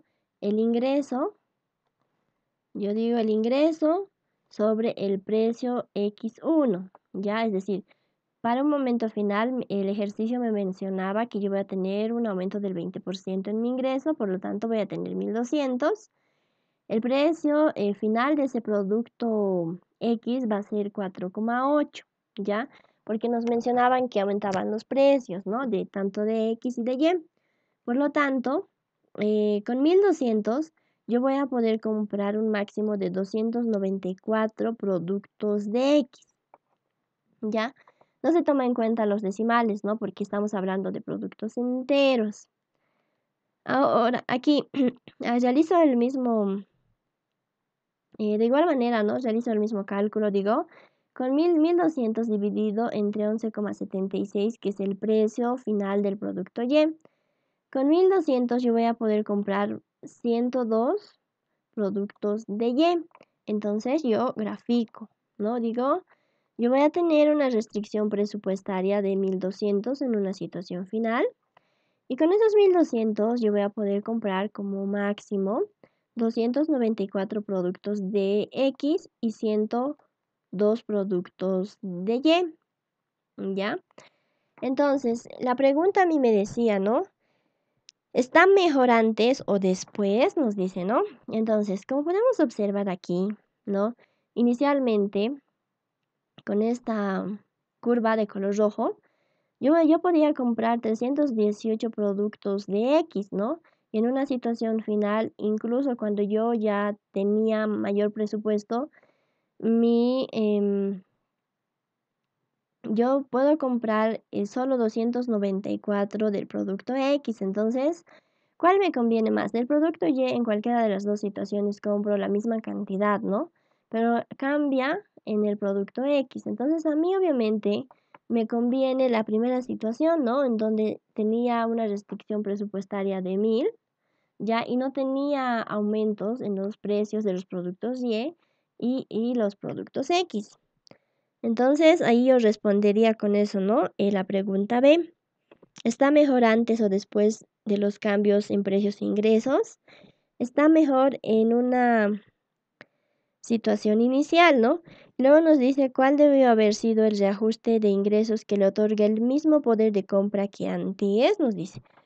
¿Cuál debió haber sido el reajuste de ingresos que le otorga el mismo poder de compra de antes? Entonces, ¿cuál sería la respuesta para eso?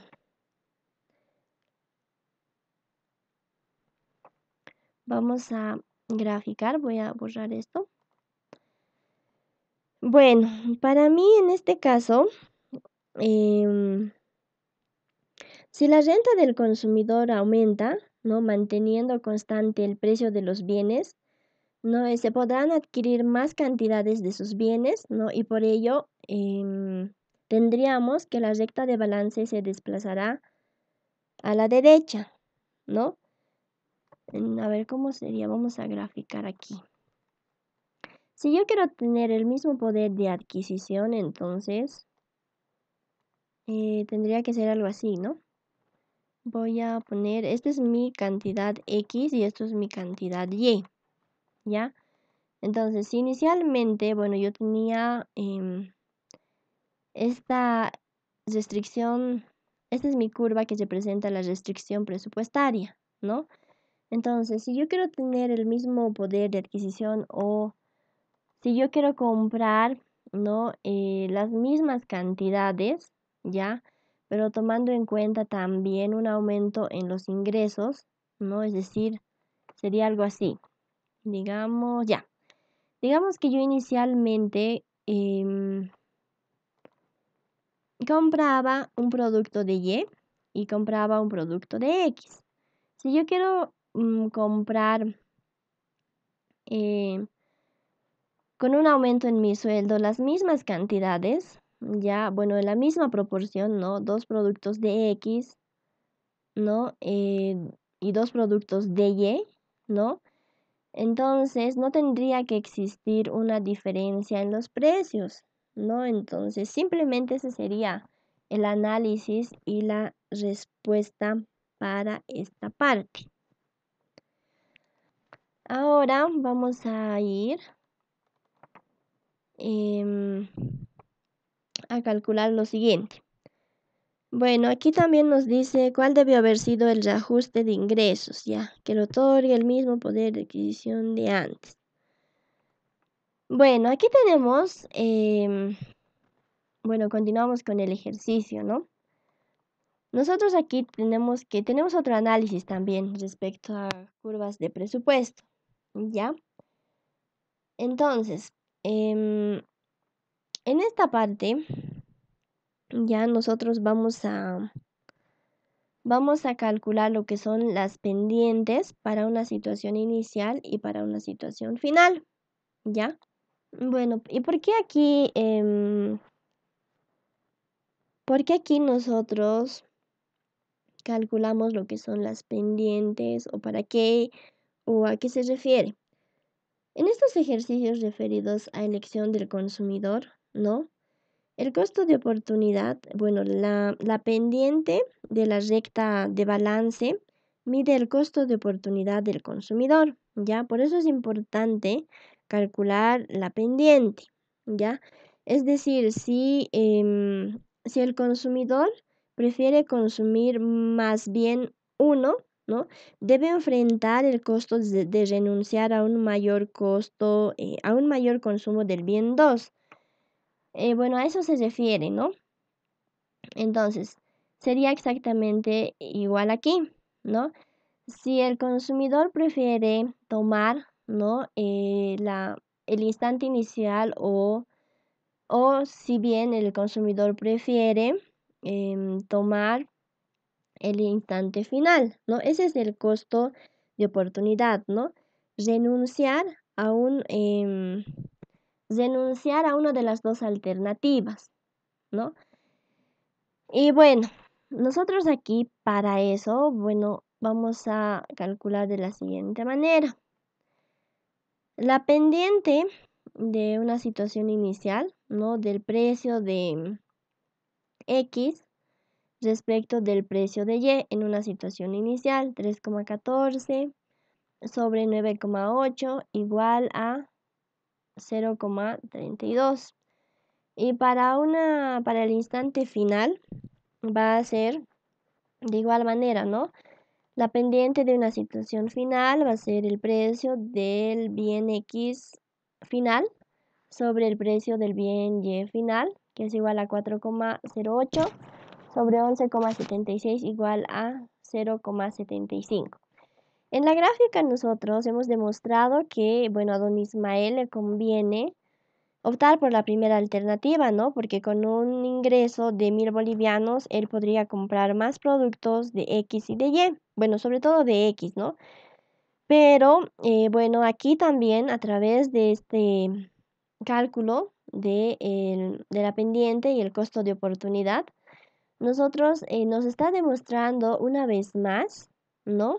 Que a don Ismael le conviene tomar la primera alternativa, ¿no? Para un instante inicial, porque la pendiente nos está dando, bueno, del instante inicial es menor, ¿no? en comparación al instante final. Ya entonces, simplemente eso, a eso se refiere. Ahora vamos a continuar con el siguiente ejercicio que está referido a la evaluación socioeconómica. Y nos dice de la siguiente manera. La empresa Armani S.A. fabrica máscaras de protección respiratoria y otros implementos de bioseguridad. La misma busca convenio con empresas extranjeras de países que tengan acuerdos comerciales con Chile. Dada la alta demanda mundial por estos implementos, en la actualidad esta empresa ha recibido una propuesta de contrato con una compañía norteamericana para exportar una cantidad de 80.000 máscaras de protección respiratoria anual el primer año. Con una tasa de crecimiento del 5% anual durante 5 años, se tienen los siguientes datos adicionales. El precio internacional de la máscara es de $40. Tenemos la siguiente inversión. Para poder cumplir con los requerimientos anuales del mercado de máscaras respiratorias, la empresa debería invertir en maquinaria y mano de obra para la instalación. La maquinaria es de origen importado por un valor de $175. Mano de obra para la instalación es 5 millones, que se desglosa en mano de obra no calificada rural, 35%, mano de obra semicalificada, 10%, mano de obra no calificada urbana, 30%, y mano de obra calificada, 25%. Los costos de producción. Los costos de producción unitarios se constituyen por materiales. Tenemos dos tipos de materiales. Silicona de origen importado a un precio de $16 por máscara. THC4 de origen nacional a un precio de $6.000 más IVA por máscara. En este mercado no existen distorsiones. Bueno, y continuamos. Mano de obra. Tenemos 3 tipos de mano de obra, nos dice, ¿no? Calificada, igual a 3.500 pesos por máscara. Semicalificada, 2.000 pesos por máscara. No calificada urbana, 1.200 pesos por máscara. El precio de la divisa es de 670 pesos. La razón precio cuenta de la divisa es de 1,03. Factores de corrección de mano de obra. Nos da calificada, semicalificada, no calificada urbana, no calificada rural. Estos factores de corrección de mano de obra se va a referir a la relación precio-cuenta, ¿no? Luego nos dice tasa privada de descuento. Eso se refiere al interés de oportunidad que vamos a tomar en cuenta cuando vayamos a calcular el valor actual neto privado. Tasa social de descuento 12,67%. Ese es el interés de oportunidad que vamos a tomar en cuenta de igual manera cuando calculemos el valor actual neto social. La maquinaria importada para la fabricación de máscaras se desprecia en un 20% por año, con un valor residual de 10 millones de pesos. El impuesto a las utilidades es del 25%. Se solicita, inciso A, establecer la conveniencia de aprobar el proyecto mediante el cálculo del valor actual neto social. Inciso B, establecer la rentabilidad desde el punto de vista privado mediante el cálculo del valor actual neto privado. Bueno, es un ejercicio algo largo, pero según a lo que nos pide el inciso A y el inciso B nos dice calcule el valor actual neto privado y social. ¿Qué significa eso? Que yo tengo que armar mi estructura de flujo de fondos para un proyecto privado y un proyecto social, ¿no? Y también nos dan el interés de oportunidad, tanto para el privado y para el social. Es un ejercicio realmente muy combinado que toma en cuenta los anteriores temas que hemos aprendido, ¿no? Otra observación aquí. Nos dan varios datos y nos dicen, por ejemplo, que algunas cosas, como en materiales, es de origen nacional, otros nos dicen que es de origen importado, incluso nos dice, por ejemplo, en la silicona, a un precio de $16 por máscara, y aquí nos da el precio internacional de la máscara de igual manera en dólares. Entonces aquí podemos observar que tenemos dos tipos de monedas, ¿no? El dólar y una moneda en pesos nacional. Y de igual manera nos da el precio privado de la divisa, ¿no? Con lo cual nosotros vamos a poder llevar de moneda internacional a una moneda nacional. Luego, ¿qué más podemos observar aquí? Bueno, eso básicamente, ¿no? Tenemos que convertir todo, tenemos que trabajar en moneda nacional, ¿ya? Nos dice que armemos nuestra estructura de flujo de cajas privado y social. Nos dice que posterior a ello podamos calcular el valor actual neto privado y social. Y tenemos que ir desarrollando, ¿no? Cada ítem con todos estos datos que tenemos. Entonces vamos a empezar, ¿ya? Primero que nada, vamos a empezar con lo que es la producción, ¿no? Nos dice que va a existir un incremento del 5% anualmente. Nos dice que la producción inicial es de 80.000, ¿no? Voy a volver a leer. Bueno, nos dice, ya, esta empresa ha recibido una propuesta de contrato con una compañía norteamericana para exportar una cantidad de 80.000 máscaras de protección respiratoria anual el primer año con una tasa de crecimiento del 5% anual durante 5 años. Entonces vamos a empezar a anotar. La vida útil, ¿no? del proyecto. La vida útil del proyecto va a ser igual a 5 años, ¿ya? Tenemos que evaluar este proyecto en 5 años de manera privada y de manera social. Nos dice que, bueno, van a empezar a producir 80.000 máscaras, pero que cada año va a tener un crecimiento del 5%. Entonces yo digo 80.000 por 1 más 0,05 elevado al primer año, que me va a dar 84.000. Luego continúo y digo 80.000, 1 más 0,05 elevado al segundo año, 88.200. Tengo 80.000, 1 más 0,05 elevado al tercer año, me va a dar 92.610. Y de esa manera voy proyectando, ¿no? Ese incremento del 5% para cada año en la producción de las máscaras. Entonces yo digo, tengo un crecimiento del 5%, la producción es de 80.000, cada año va aumentando en un 5%. ¿No? Voy proyectando de esa manera hasta el año número 5. Luego, a mí me dan un precio de la máscara, ¿no? Me dice el precio internacional de la máscara es de $40 por unidad.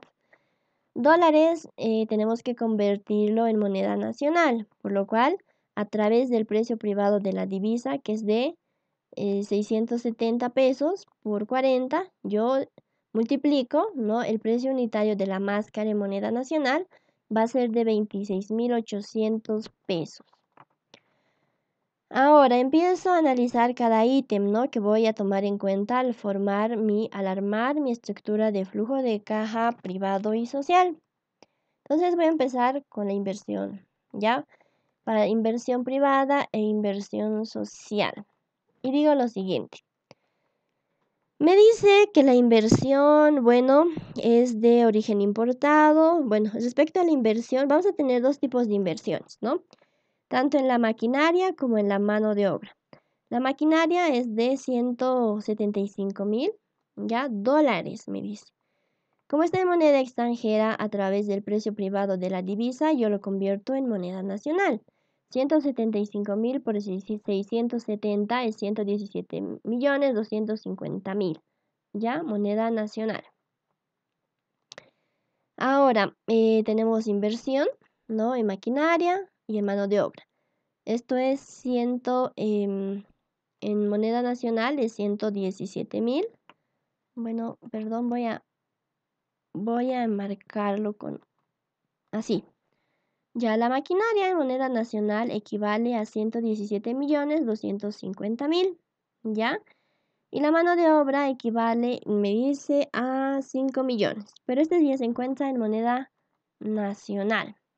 Por lo tanto, 117.250.000 más 5 millones, voy a tener una inversión privada de 122.250.000. Pero en esta parte de la mano de obra, ¿no? Me dice, se desglosa de la siguiente manera. Me dice, en mano de obra calificada rural, ¿no? 35%. Me dice mano de obra semicalificada. Me dice 10%, mano de obra no calificada urbana 30%. Y me dice mano de obra calificada 25%. Entonces, aquí simplemente lo que estamos haciendo es sacar, ¿no? ¿Cuánto equivale ese 35%, esos 10%, esos 30% y 25%? ¿Ya? Obviamente de 5 millones, el 35%, ¿no? 5 millones, el 10% y de esa manera. ¿Ya? Ahora, ¿qué más me está diciendo en esta parte? Bueno, la inversión total es un 122.250.000, ¿no? Vamos a poner 122.250.000. Ay, perdón, 250.000. Ese es el 100% de la inversión, ¿no? De este 100% de la inversión, ¿cuánto equivale estos 117.250.000? Equivale el 95%, ¿ya? Y bueno, estos otros restantes 5 millones equivale el 4,09%. Ya simplemente en esta parte estamos desglosando, ¿ya? Pero bueno, continuamos para la inversión social. En esta inversión social, ya nosotros tenemos aquí todos los porcentajes de mano de obra, ¿no? Estos que hemos desglosado ahora. Luego tenemos toda la inversión privada, ¿no? Toda la inversión privada que copiamos exactamente igual. Ahora, cuando nosotros hablamos de la inversión social o de esta evaluación socioeconómica que estamos realizando, nosotros necesitamos hacer uso de los factores de corrección de mano de obra, ¿ya? Entonces, en esta cuarta columna, nosotros copiamos toda la razón precio-cuenta, es decir, los factores de corrección de mano de obra. Ya copiamos y nos dan de dato, ¿no? La razón precio-cuenta de la divisa era de 1,03 para todo lo que viene a ser la maquinaria importada. Luego nos dan los factores de corrección de mano de obra para cada ítem, ¿no? Entonces esto nosotros copiamos, ¿ya? Para poder realizar esa corrección que nosotros necesitamos cuando tomamos en cuenta el análisis socioeconómico. Luego, recién nosotros podemos ahora sí calcular toda la inversión social, ¿ya? ¿Y cómo calculamos esa inversión social? Simplemente multiplicamos, ¿no?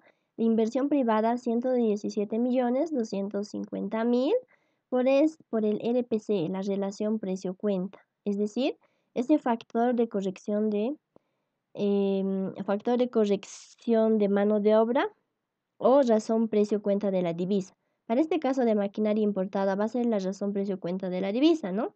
Y para los demás ítems, ¿no? Mano de obra no calificada rural va a ser la inversión privada por el RPC, ¿no? Razón precio-cuenta. Entonces simplemente multiplicamos inversión privada por la razón precio-cuenta igual a la inversión social, que en este caso me da 120.767.500. ¿Ya? Sumamos toda esa inversión y tengo, ¿no? Aquí en la parte inferior, la inversión social total, 123.805.000 bolivianos o pesos. Estamos hablando de moneda nacional. Ahora, continuamos. Para los ingresos. En los ingresos, ya voy a poner aquí. Primero, bueno, estamos analizando de igual manera en 5 años, ¿no? Todos los ítems vamos a analizar en 5 años. Tenemos el número de máscaras. Este número de máscaras que hemos proyectado con el 5% del crecimiento para cada año, ¿no? Tenemos el precio de la máscara. Este precio de la máscara inicialmente nos mencionaba el ejercicio que era de $40 por unidad, ¿no? Pero con el precio privado de la divisa, nosotros lo hemos convertido en moneda nacional, ¿no? Es de 26.800 por unidad. Entonces, el ingreso privado sería el número de máscaras por el precio de la máscara, ¿no? Básicamente. Digo 80.000 ya por 26.800 me va a dar 2.144 millones, ¿ya? Y de igual manera para el año 2, para el año 3, para el año 4 y para el año 5, ¿ya? Ahora, posterior a ello, yo necesito saber los ingresos sociales de igual manera. ¿Cómo yo calculo estos ingresos sociales? Primero que nada, yo tengo que calcular lo que es el precio social, ¿no? Y el precio social es igual al precio de la máscara, ¿ya? La máscara hemos dicho que es de 26.800 en moneda nacional, ¿ya? Esto va a ser 26.800 en moneda nacional por 1,03.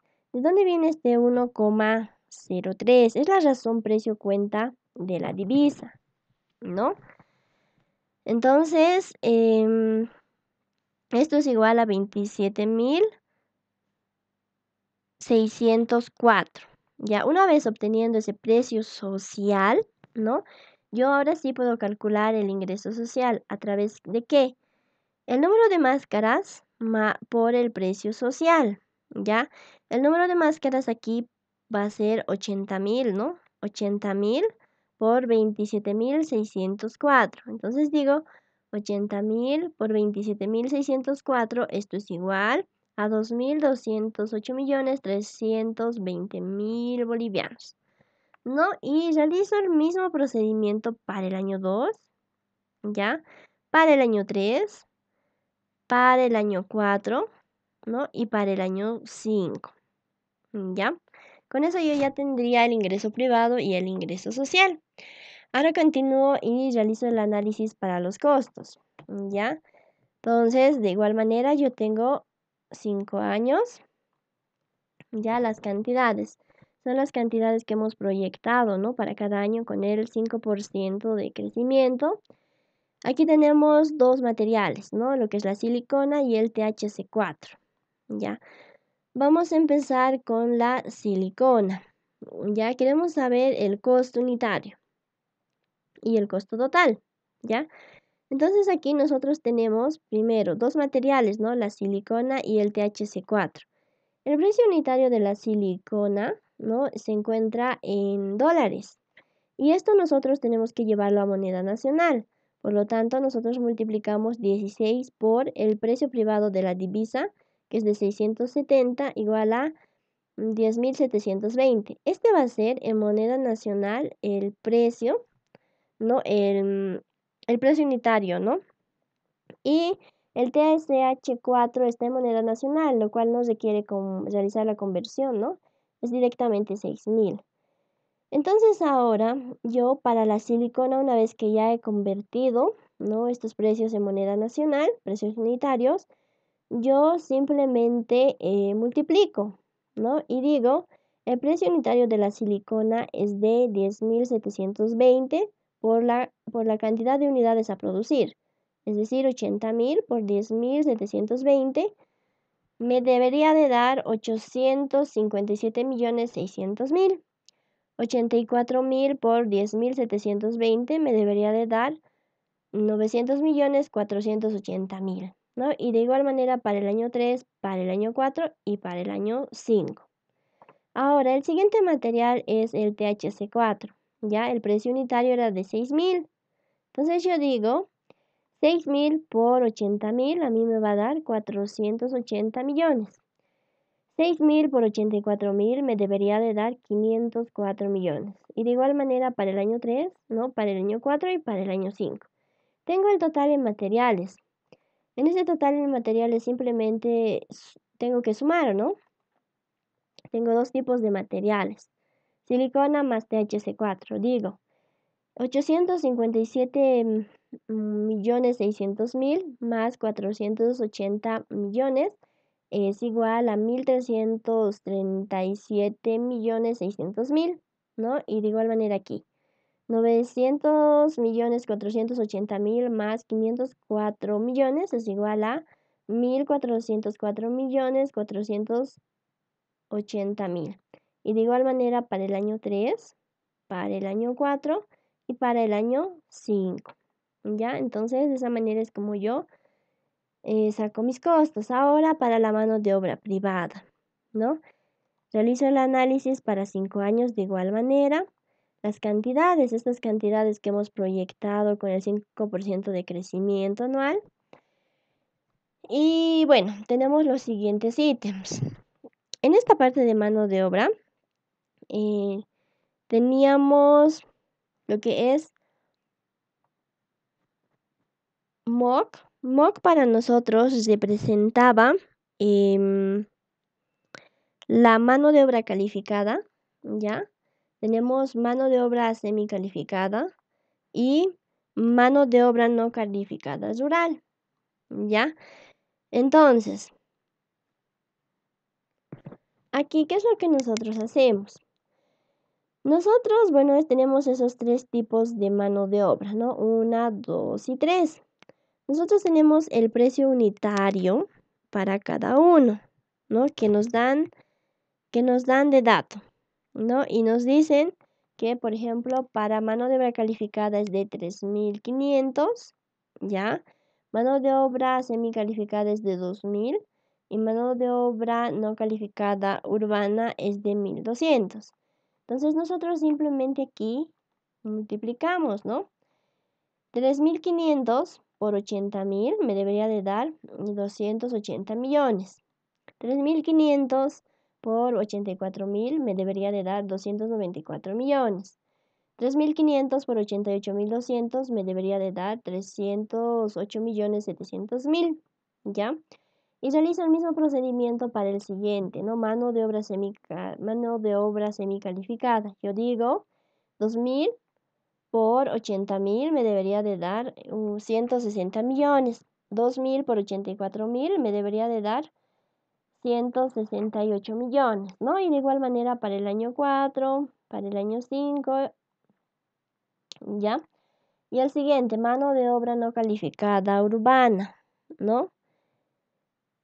Mano de obra no calificada urbana debería de ser 1.200, ¿no? 1.200 por 80.000 me tendría que dar 96 millones. 1.200 por 84.000 me debería de dar 100.800.000.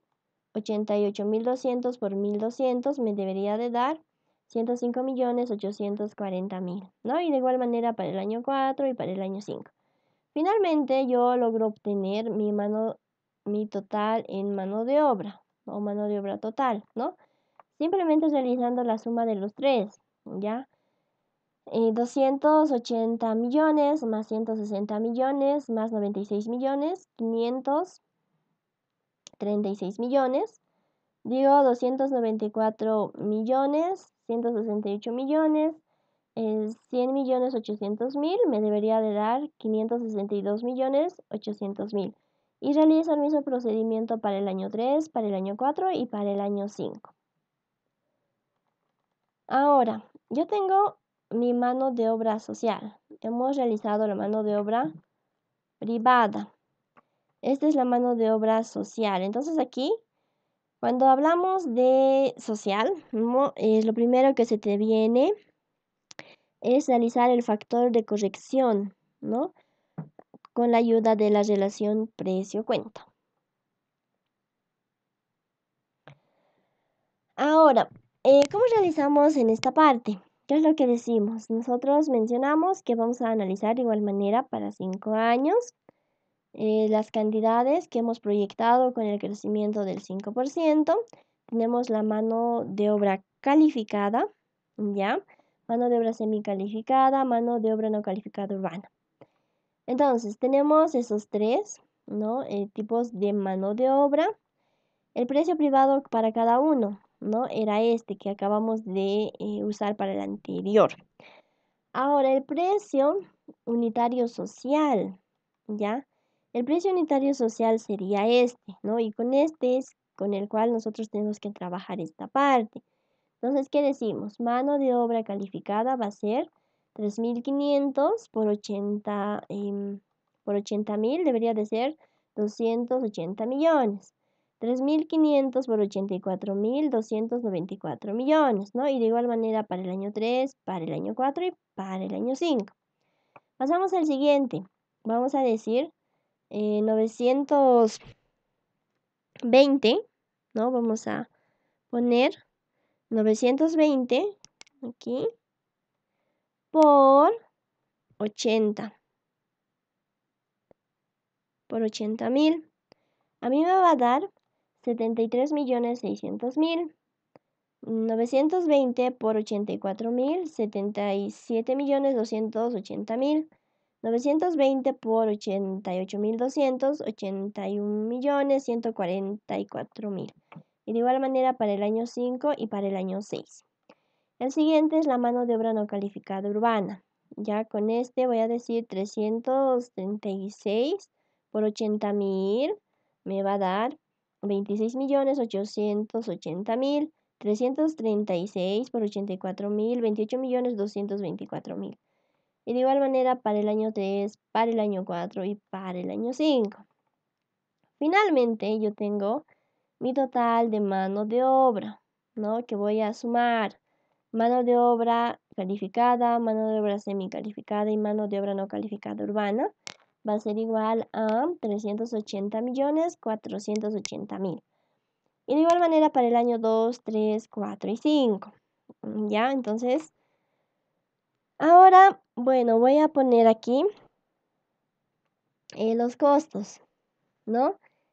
Los costos para los 5 años, tanto para em, tanto para la situación privada y para la situación social, ¿no? Y bueno, voy a ponerlo esto aquí arriba. Ya. Entonces, una vez que he analizado, ¿no? Todos los ítems que voy a tener, ¿no? Con todos los datos, tanto para la inversión privada y social, yo empiezo a armar mi estructura de flujo de cajas sociales y privados, ¿no? Aquí estamos empezando con la evaluación social. Entonces, digo lo siguiente. Tenemos, bueno, analizamos el proyecto en 5 años, ¿no? Año 0, año de inversión, como ya sabemos. Año 1, año 2, año 3, año 4 y año 5. Tenemos los siguientes ítems, la inversión social. ¿De dónde sacamos estos datos? Simplemente copiamos, ¿no? Hemos calculado anteriormente la inversión social. Los costos, aquí simplemente de igual manera nosotros copiamos, ¿no? Tenemos todos esos costos y estamos copiando aquí en nuestra estructura de flujo de fondos sociales. Tenemos la utilidad, ¿no? Decimos ingresos menos costos es igual, ¿no? Para cada año, año 1, año 2, año 3, año 4 y año 5. Tenemos la inversión. La inversión, como siempre, se realiza en el año 0, ¿no? La inversión social. Todos estos datos, estamos hablando de datos para la evaluación socioeconómica social, ¿ya?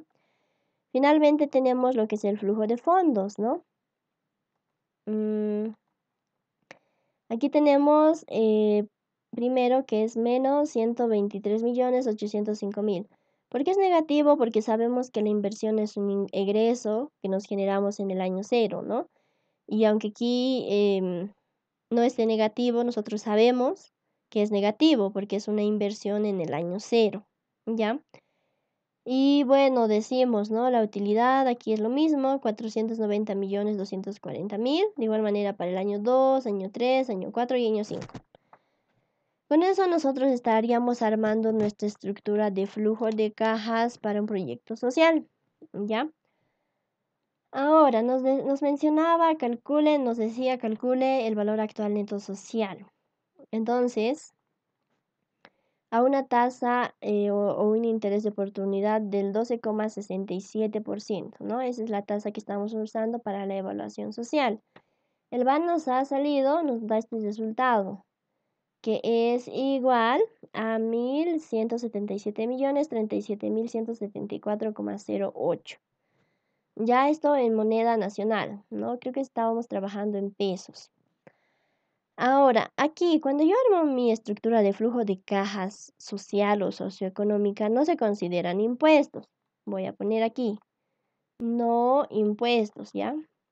Aquí no se consideran impuestos, por eso es que aquí, obviamente, en la guía número 2, ¿no? Cuando hemos aprendido a armar esta estructura de flujo de cajas, ya sean privados y sociales, en ahí nosotros, bueno, tenemos, ¿no? Lo que es el IVA ventas, tenemos el IVA compras, tenemos más ítems, ¿no? E incluso en este ejercicio nos dice la depreciación es de tantos.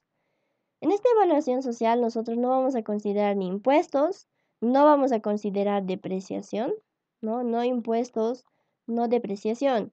El ejercicio nos dice, ¿no? Nos habla de una depreciación, pero eso lo vamos a considerar en nuestra estructura de flujo de caja privado, ¿ya?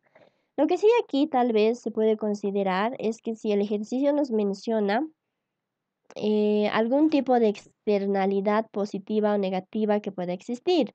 Externalidad positiva, ¿no? Como el nombre bien lo indica, positivo. Ese tal vez puede ir como un ítem, puede ser aquí debajo de los ingresos, ¿no? Puede ir a sumar, ¿no? Es una externalidad positiva. Ahora, una externalidad negativa puede ser tal vez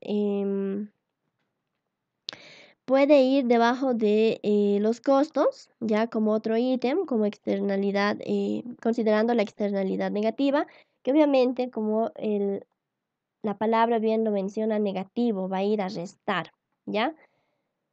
Entonces, eso respecto a la estructura de flujo de fondos sociales o socioeconómica. Ahora, bueno, aquí también no nos pedía calcular la tasa interna de retorno, ¿no? Pero como sabemos calcularlo, podemos calcularlo si queremos. Ahora, la evaluación económica, ¿no? Ya privada. Nosotros vamos a armar nuestro flujo de fondos para una evaluación privada. Entonces, obviamente, analizamos desde el año 0 de inversión, año 1, año 2, año 3, año 4 y año 5. Ya tenemos los siguientes ítems. Los ingresos, ¿no? Que estos datos los vamos a copiar de todos los cálculos que hemos realizado hasta ahora, ¿no? Los ingresos privados hasta el año 5. Tenemos los costos, ¿no? De igual manera vamos a copiar de todos los cálculos que hemos realizado previamente. Ahora sí, en esta evaluación, en esta estructura de flujo de fondos privado, nosotros sí vamos a considerar lo que es la depreciación. Aquí vamos a considerar impuestos, ¿ya? Aquí vamos a considerar depreciación, vamos a considerar impuestos. Pero en esta evaluación privada no vamos a considerar externalidades, ¿ya? Es bueno, en el social hemos dicho nada de impuestos, nada de depreciación, pero sí externalidades. En el privado, sí vamos a considerar depreciación, sí vamos a considerar impuestos, ¿ya? E incluso tenemos el valor de salvamento. ¿Por qué? ¿Y por qué sí en el otro y por qué no aquí, por ejemplo? Cuando nosotros armamos nuestra estructura de flujo de caja privado, estamos considerando la situación más real posible, ¿ya? ¿Por qué? Porque en el privado nosotros tenemos que tratar de considerar todo, ya que yo necesito, ¿no? Si yo soy un privado, yo necesito ganar, generar utilidades, entonces yo tengo que considerar todos los aspectos necesarios, ¿ya? Para ese proyecto. Ahora, mientras que en la evaluación social, el objetivo de la evaluación social es básicamente satisfacer las necesidades de un conjunto, bueno, de una población en específico, ¿no? Entonces, si con un proyecto social, yo lo que busco es generar em, que ese proyecto pueda mantenerse, ¿no? Pueda ser solvente, ¿ya? pero no necesariamente estoy buscando maximizar mis beneficios, ¿no? Y por eso es la diferencia. Ya, entonces, bueno, continuamos con nuestro flujo de fondos privado. Consideramos la depreciación. ¿Cómo calculamos la depreciación? Hemos aprendido en la guía número 2, ¿no? Pero por si acaso aquí tenemos un recordatorio. La depreciación es el valor del bien menos el valor de salvamento sobre los años de vida útil, ¿no? Entonces de esa manera es como depreciamos aquí. Luego tenemos la utilidad bruta. La utilidad bruta es básicamente los ingresos menos los costos menos la depreciación. Luego tenemos el IVA, impuesto a las utilidades de las empresas, que vamos a considerar el 25%. Como es privado, consideramos impuestos, ¿ya? El ejercicio aquí no nos dice que estamos facturando o nada por el estilo, ¿no? Por lo cual no vamos a considerar el IVA ventas ni el IVA compras, pero sí el impuesto a las utilidades de las empresas. Ahora, ¿cuándo se saca el IVA? Vamos a recordar. Hemos dicho que el IVA, como la frase bien lo menciona, ¿no? Es un impuesto a la utilidad de una empresa, es decir, cuando la empresa genera una ganancia o una utilidad, este debería de pagar un impuesto, ya equivalente al 25% de esa ganancia que ha generado. Si aquí en mi utilidad bruta yo tengo un flujo negativo, eso significa que no estoy ganando, por lo cual no debería de pagar ese impuesto, entonces va a ser directamente cero, ¿no? Entonces los años en los cuales yo sí voy a generar una utilidad o una ganancia, yo tengo que pagar ese impuesto del 25%. La utilidad neta es la utilidad bruta menos el IUE, ¿no? La depreciación, arriba restamos, abajo sumamos. Tenemos un valor de salvamento de 10 millones. Tenemos una inversión que siempre se realiza en el año 0, ¿no? Y bueno, y tenemos nuestro flujo de fondos netos para esta situación privada. Y con eso nosotros vamos a poder calcular el valor actual neto privado con un interés de oportunidad del 10%, y el problema nos menciona, ¿no? El interés de oportunidad no es igual. Ya en esta situación privada es del 10%, y por lo tanto mi valor actual neto privado va a ser igual a 746.027.217,31 pesos, o bueno, moneda nacional o bolivianos, ¿ya? La tasa interna de retorno no nos pide calcular, ¿no? Pero podemos calcularlo también si queremos, y nos da igual a 173,84%. Entonces, con eso nosotros estaríamos terminando esta guía, que realmente es un poco largo, pero bueno, espero que todos ustedes puedan vuélvanlo a hacer, ¿no? Los ejercicios en su cuaderno, es muy importante.